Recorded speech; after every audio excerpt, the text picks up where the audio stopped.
आकर मझार पर जो तूने मुस्कुरा दिया, बिजली चमक उठी सारा बदन जला दिया। जीते जी न पूछा दर्द दिल का मांजरा, अब आए हो पूछने जब खाक में मिला दिया। नमस्कार दोस्तों, मैं प्रीति स्वागत करती हूँ आपका अपने YouTube चैनल में। सपनों का लाल, आखिर कौन थी यह काकी माँ? काकी क्या कर रही हो इतने देर से? पोछा लेकर सो गई कमरे में क्या? जल्दी जल्दी निपटाओ सारे काम, मुझे देर हो रही है। यह काकी भी एक नंबर की कामचोर है, पता नहीं कैसे माँ जी को यह पसंद आती थी। एकदम से बैलगाड़ी है, सुमी बोलते हुए बाथरूम में घुस गई। नहा कर निकली तो फिर से आवाज़ लगाई, काकी मेरा नाश्ता जल्दी से टेबल पर लगाओ, मैं तैयार होकर आती हूँ। कहते हुए वह अपने कमरे में चली गई। 10 मिनट बाद कमरे से बाहर निकलकर डाइनिंग टेबल के पास आई, देखा तो टेबल पर कुछ भी नहीं था। वह जोर से चीखते हुए बोली, काकी जिंदा हो कि नहीं? उसके चीखने की आवाज़ सुनकर लॉन में बैठकर पेपर पढ़ रहा सुमित भागकर अंदर आया। क्या हुआ?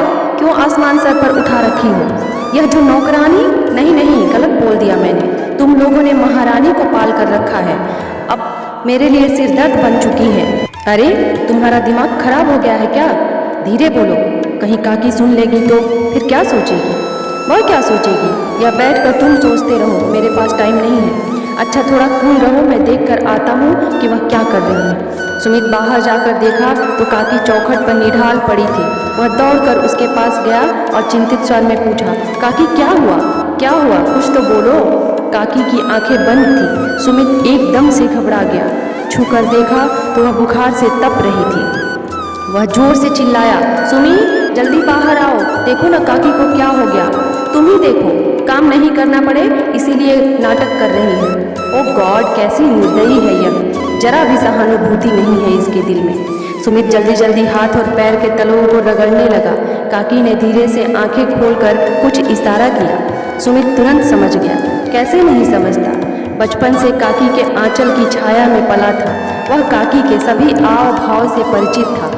उसे याद है जब वह 4 साल का था तभी काकी एक बच्चे के साथ घर के दरवाजे पर बैठी मिली। माँ ने उसे खाना कपड़ा दिया था और कुछ पैसे भी दिए थे ताकि वह जहाँ चाहे चली जाए, पर वह नहीं गई। 2 दिन तक वहीं बैठी रही।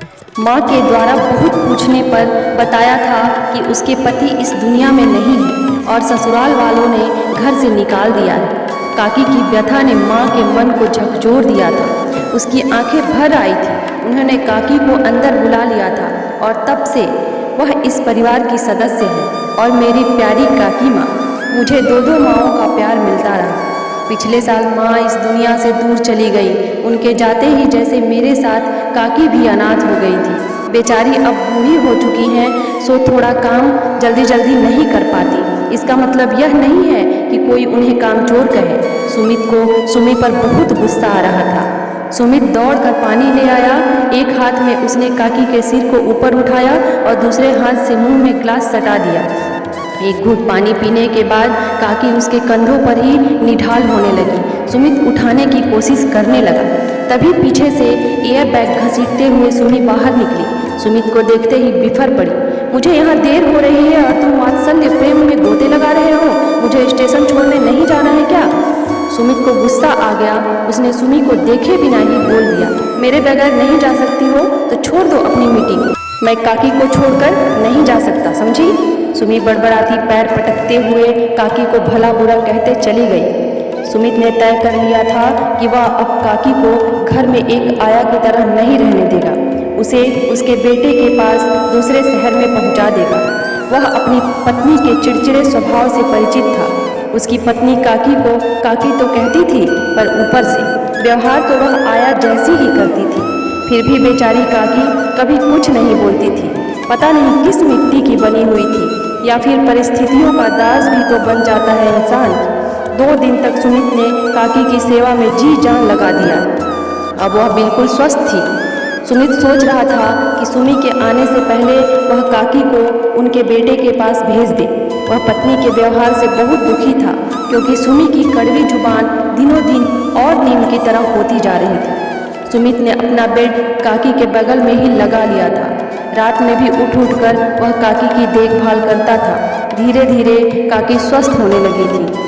उस रात सोने से पहले उसने हिम्मत जुटाकर काकी से कहा, काकी मैं सोच रहा था कि मैं माँ तो अब है नहीं और मैं कल आपको आपके बेटे के पास पहुँचा दूँ।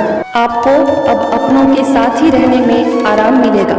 काकी जैसे तैसे बिछावन पर से उठकर बैठ गई। उनकी आंखों से झरझर आंसू गिरने लगे। सुमित के हाथों को पकड़कर बोली, बेटा तुम नहीं चाहते हो कि मैं यहाँ रहूँ तो मैं चली जाऊँगी। बेटा मेरे ख्वाबों के महल तो तभी ढह गए थे जब मुझे अपनों ने घर से निकाल दिया था। अब इस सूनी आँखों में कोई सपने नहीं हैं, लेकिन इस बुजुर्ग आँखों को इतना तजुर्बा तो है कि यह पहचान ले कि कौन अपना है और कौन पराया। जो 5 साल से झांकने नहीं आया कि मैं जिंदा हूँ या मर गई, या वह जो मेरे लिए एक अपशब्द नहीं सुन सकता और मेरी बूढ़ी काया के लिए सांसें ढूंढ रहा है। बेटा तुम चिंता मत करो, मैं तुम पर बोझ नहीं रहूँगी। बहुत बड़ी दुनिया है, मैं कहीं भी चली जाऊँगी। सुमित अपने आंसुओं को रोक नहीं पाया और काकी के दोनों थरथराते हाथों को अपने आंखों से लगा लिया। उसे लगा उसके माथे पर माँ ने ममता उड़ेल दिया। वह भर्राई आवाज में बोला, काकी मुझे माफ़ कर दो, मैं तुम्हारा बेटा नहीं हूँ क्या, तेरे सपनों का लाल। दोस्तों ये वीडियो आपको कैसी लगी कमेंट करके ज़रूर बताएं और हो सके तो मेरे चैनल को सब्सक्राइब ज़रूर करें। धन्यवाद।